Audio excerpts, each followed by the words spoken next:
Chers auditeurs, bonjour. Comme bon vent vous régaudisse. Alors, ce qu'il y a de bien avec le francitan, c'est que tu n'as pas un dictionnaire ou une académie derrière toi qui te couffle pour te dire ce qui est bon et ce qui ne l'est pas. C'est la liberté. En partant de l'occitan se construisent de nouveaux mots, souvent très expressifs. Par exemple, l'adjectif pelute, qui a les cheveux longs. Tu peux en faire un nom, une pelute. Un pelute, c'est un homme, enfin une personne, qui a les cheveux longs.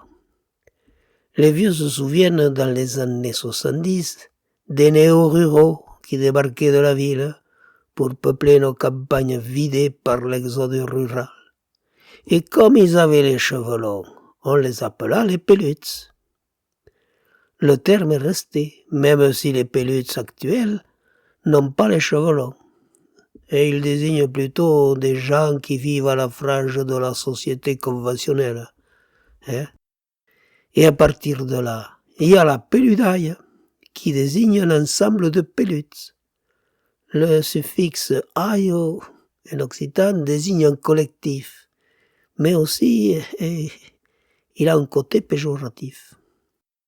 On pourrait peut-être y voir un dénigrement de la collectivité pelude par les gens du Cré. Il y a le verbe peludéger, c'est vivre comme les pelutes, comme des marginaux si vous voulez, souvent sans travailler et souvent en touchant le RSA.